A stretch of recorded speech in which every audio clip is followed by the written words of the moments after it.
A partir do versículo 9, então, a gente tem um outro subtítulo que aqui na minha Bíblia, né, tá escrito alguém semelhante a um filho de homem, mas pode ser que na sua Bíblia esteja diferente. Vou começar a leitura, tá?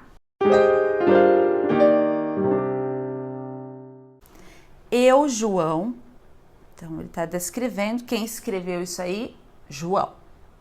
Irmão e companheiro de vocês no sofrimento. Eu amo quando está escrito esse tipo de coisa, porque tipo, o João, sabe? O João é nosso irmão e companheiro, né? Nossa família, né? Eu, João, irmão e companheiro de vocês no sofrimento, no reino e na perseverança em Jesus. Esse é o nosso João, nosso irmão. Estava na ilha de Pátimos por causa da palavra de Deus e do testemunho de Jesus. Então, que ilha é essa? A ilha de Pátimos. Era uma ilha que ficava distante ali, né, de Jerusalém, distante de onde eles moravam. Era uma ilha onde era enviado a escória da sociedade. Era uma ilha onde enviavam os piores presos, assim, aquelas pessoas que tinham cometido os piores crimes que eles não queriam ver perto, né? Eles mandavam para essa ilha, era tipo uma prisão, e lá eles eram forçados a alguns trabalhos escravos, né? O João aqui, ele já era bem idoso. É bom a gente sempre saber do contexto, mas o João escreveu isso aqui mais ou menos 95 depois de Cristo. Eu não sei que ano João nasceu, mas eu acho que ele tinha aqui, bom, pelo menos mais de 60, 70 anos, o pessoal calcula que ele tinha. Então ele estava na ilha de Pátimos preso. Ele foi preso. Por que ele estava lá?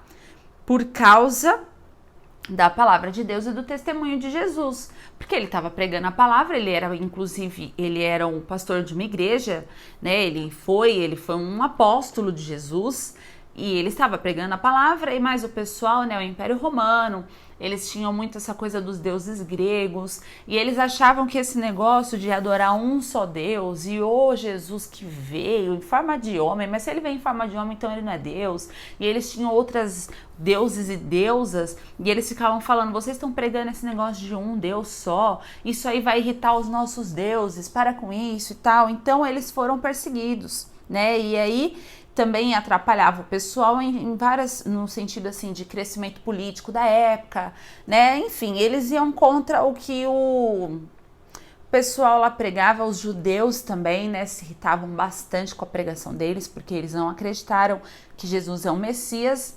Então João foi parar preso lá. Dizem que nessa ilha o trabalho que tinha lá era de extração de sal.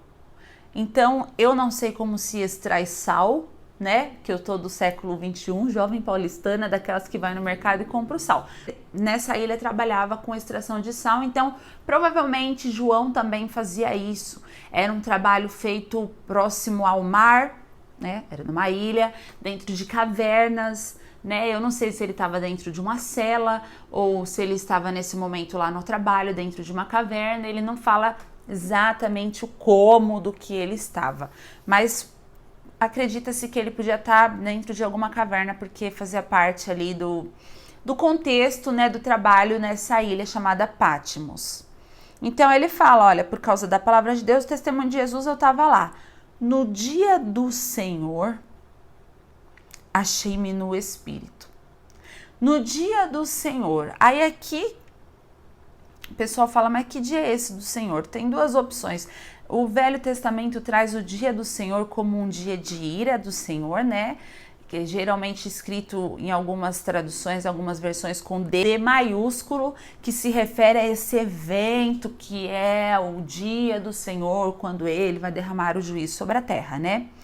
Mas aqui também há pessoas que acreditam que esse dia do Senhor era domingo, porque Jesus ressuscitou no domingo, né? E o pessoal começou a chamar o domingo do dia do Senhor, tanto que a gente, né, nós cristãos, a gente se costuma se reunir geralmente aos domingos. Então, não tem muita certeza disso, mas se ele escreveu aqui é porque tinha algum motivo, né? Então, no dia do Senhor, né, ou era num domingo, ou ele se viu neste dia, né? Porque ele fala que me achei-me no espírito, então ele teve um negócio, não sei se ele foi levado para ver esse dia do Senhor, né? Porque é a descrição do dia do Senhor Apocalipse, ou se era num domingo, tá bom? Eu tô explicando isso porque vocês vão ouvir falar dessas duas opções, talvez até mais.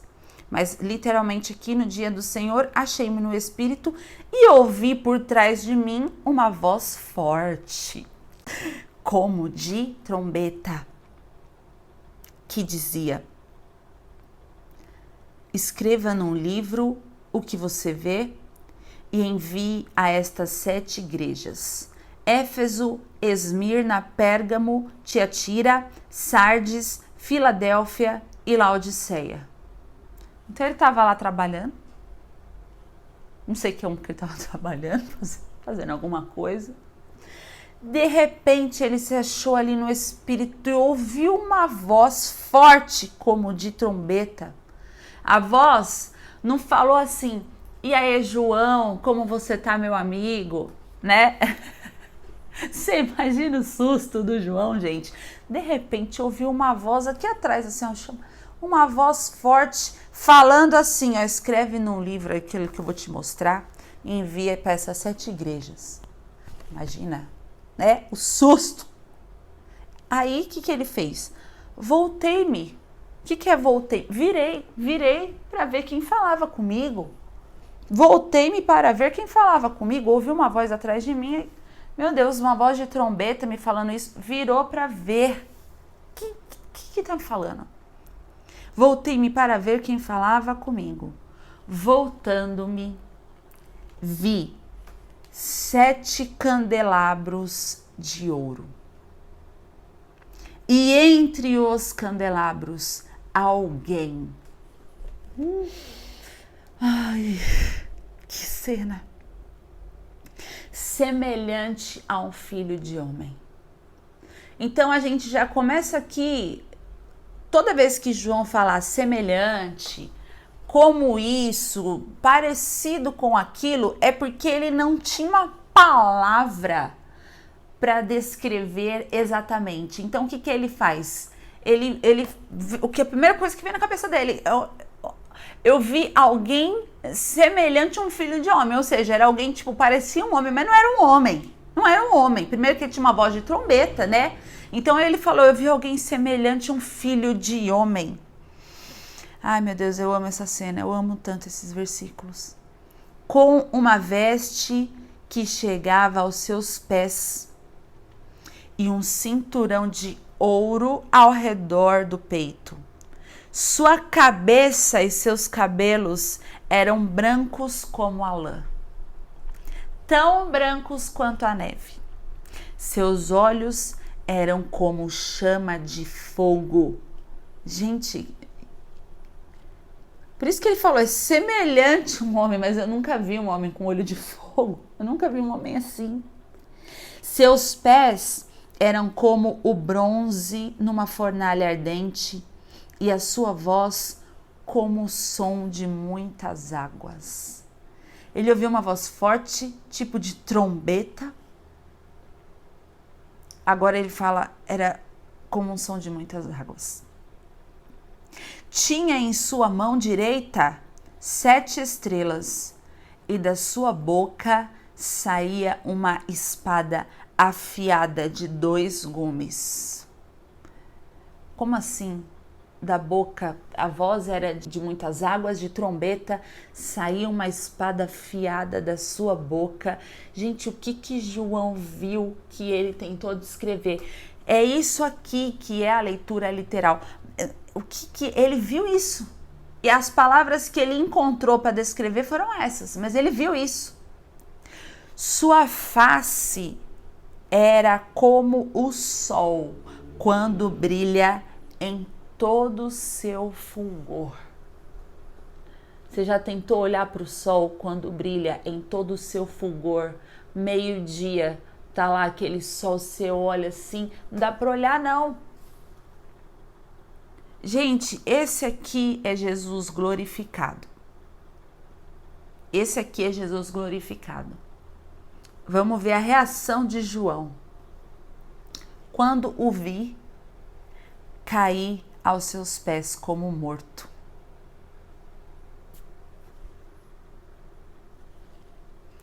Olha, eu sempre fico sem palavras, gente. Eu sempre fico sem palavras, porque eu nunca vi Jesus, né? Eu sei que algumas pessoas têm essa experiência, já tiveram experiência de ver, algumas pessoas viram pessoalmente. Tem gente que pode falar, mas eu nunca vi, né? Mas João, ele foi discípulo de Jesus e ele é conhecido como discípulo amado, né? Alguém próximo ali, né? Tava ali. Quando ele viu Jesus, ele viu e fez o quê? Caiu como morto. Ele desmaiou, desfaleceu. Gente, nós devemos, isso aqui tem que gerar temor dentro de nós, porque quando nós virmos Jesus, da próxima vez, né, quando a gente o vir lá na sua glória, vai ser assim, não vai ter esse negócio de... Eu falo isso, gente, porque sempre eu vejo gente falando assim, não, eu vou explicar para Jesus, ele vai me perdoar, né? Como?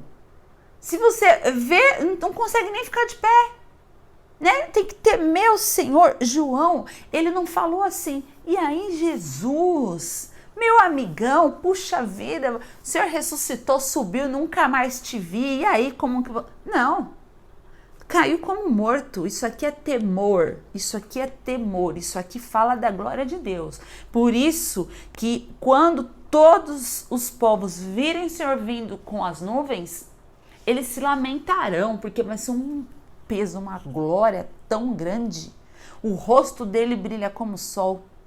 Isso que ele foi só lá dar um recado pro João, hein? Caiu como morto. Então, ele colocou sua mão direita sobre mim. Que sortudo esse João, hein? Que coisa mais linda. E disse, não tenha medo. Eu sou o primeiro e o último. Gente, não tenha medo.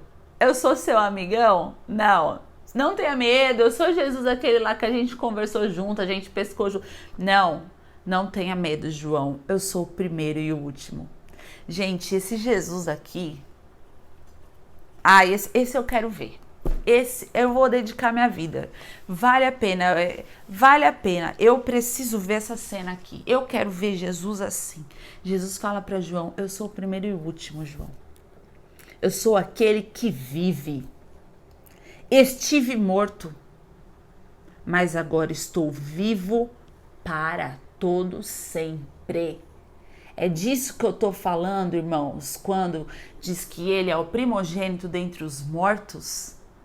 Eu não sei o que é isso aqui, mas Jesus falou, eu fui o primeiro. E olha só, agora eu estou vivo para todo sempre. Eu tenho as chaves da morte e do Hades. Eu também já falei aqui em outra aula que esse livro ele tem algo especial porque Jesus aqui não era mais uma profecia, era a realidade. Então ele já vem com esse negócio aqui, ó. Eu tô com a chave da morte e do Hades. Eu sou aquele que é o primeiro e o último, aquele que vive para sempre. João, levanta aí, João. Tem um negócio aqui, uma tarefa para você. Gente, sabe o que eu acho legal também?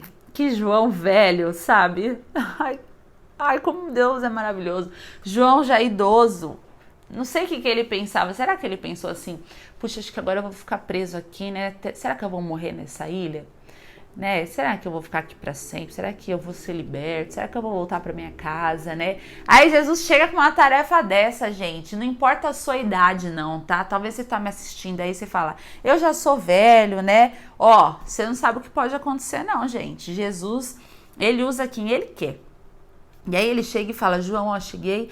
Escreve, pois, as coisas que você viu, né? Do que você já viu. Tanto as presentes como as que acontecerão. Isso aqui fala já de uma sequência, né? As coisas que você viu, né? As presentes e as que acontecerão. Então, o que ele viu? Ele viu aqui Jesus, tanto que ele escreve o que ele viu, né? Depois que ele vai pegar para escrever, acho que ele falou, peraí, deixa eu buscar uma caneta, como assim? Onde que eu vou escrever isso? Jesus, dá um papel aí, dá um papiro, um pergaminho, não sei. Deixa eu escrever o que eu vi. Eu vi um ser semelhante ao Filho do Homem, tal. Eu vi também, tal. Tanto as presentes como as que acontecerão. Então, ele vai falar aqui das coisas presentes e das coisas que acontecerão. Por que, gente, que Deus, ele fala antes as coisas? Tudo que vai acontecer, ele fala antes. Por quê? A Bíblia nos explica isso. Ele diz assim, eu sou aquele que anuncia as coisas que vão acontecer antes de acontecerem. Para quê? Para que quando acontecer, você confirme e saiba que eu sou Deus. Então, é mais uma forma do Senhor se revelar, mostrar a sua grandeza, falando tudo que vai acontecer. Então, tudo que vai acontecer já está escrito, né? E nós vamos ler, está aqui em Apocalipse. Ele fala para João, escreve tudo que vai acontecer. E, né, uma coisa que o próximo versículo, né, que é o versículo 20... Eu amo quando acontece isso na Bíblia, que é quando explica o significado das coisas. Então, ele fala assim, deixa eu já explicar aqui, ó. Esse é o mistério das 7 igrejas que você viu na minha mão direita e dos 7 candelabros. Porque ele fala, eu levantei o olho, vi 7 candelabros e alguém estava com 7 estrelas na mão. O que significa isso? Já tem aqui o significado, não tem que buscar significado nenhum em outro lugar. Esse significado daqui já tá. As 7 estrelas são os anjos das 7 igrejas. E esses anjos aqui, já falei que essa palavra anjo aqui, né, aqui, significa mensageiro. Então, hoje, né, quem que é o mensageiro da igreja? A gente sabe que existem anjos mensageiros, como foi o anjo Gabriel, né? O anjo Gabriel não morreu, né, gente? Ele tá vivo, ele ainda trabalha como mensageiro do Senhor, enviando mensagens e tal, mas quem acaba nos falando a mensagem de Deus para nós hoje, no Brasil, a nossa igreja, né, assim, a igreja do século 21 são os pastores, né, as pessoas que pregam lá na igreja, que são responsáveis por nos trazer uma palavra de Deus. Claro que cada um lê a Bíblia na sua casa, mas um direcionamento, aquela pessoa que tem a responsabilidade de nos guiar como um pastor guia suas ovelhas ali rumo à eternidade, é o pastor. Então, eu acho legal, irmãos, quando Jesus fala aqui, os 7 anjos, eles estão na minha mão. Eles estão na mão de Jesus. Isso é bom, né? E é ruim, entre aspas, né? Que é ruim, mas isso nos leva, né, irmãos, a ter que orar pelos nossos pastores, né? Porque eles estão na mão de Jesus. Se eles falarem alguma coisa fora do que tá aqui, ó, eles estão na mão de Jesus. Mas também, se eles forem homens corretos que buscam em Deus, nós podemos confiar na palavra que eles falam, baseados nisso aqui, né? Porque são realmente mensageiros de Jesus. E os 7 candelabros são as 7 igrejas. E o número 7 fala de completude, né? Todo mundo sabe que o número 7 fala na Bíblia de completude. 7 dias da semana significa o quê? Uma semana inteira. Você não precisa. Você falar 7 dias da semana, você já sabe que é quantos dias, que é quantas semanas, né? Uma semana inteira. Então, não só de semana, mas a Bíblia fala de outras vezes, usa bastante o número 7, né? Que fala de completo. Então, quando ele fala aqui, ó, os anjos das 7 igrejas, é de todas as igrejas, então é todos os pastores, é de todas as pastores que já existiu há 500 anos, há 1000 anos, os pastores de hoje, todos, eles são servos de Deus, né? Não tô falando dos falsos profetas, falsos mestres, não, tá? Lobo vestido com pele de cordeiro, não, mas tô falando dos pastores sérios. Nossos pastores aqui, eu creio em nome de Jesus Cristo que você tem um pastor bom, ou talvez você seja aqui um pastor que tá me assistindo, um pastor bom, estão nas mãos do Senhor Jesus, e fala aqui de todos. E as 7 igrejas, aqui, olha, João, ele fala aqui, ó, entre os candelabros Jesus estava? Jesus está nas igrejas, ele está entre nós. Entre nós, a igreja é dele, ele é o cabeça, ele que comanda a igreja. Os 7 candelabros, que significa 7 igrejas, que a gente pode traduzir por todas as igrejas, é dele. Ele que manda, ele que comanda, que governa e anda entre os 7 candelabros. Não é maravilhoso, gente, saber disso? Que Jesus anda entre nós e não só aqui na igreja local, entre as cadeiras da igreja, mas entre todas as igrejas no mundo. É maravilhoso demais, irmãos. Olha, ser da igreja de Jesus é a melhor coisa da minha vida. É ou não é, gente? A partir do próximo vídeo, então, a gente vai começar o estudo das cartas. Eu tô animada. Vamos pro próximo módulo, capítulo 2, as cartas.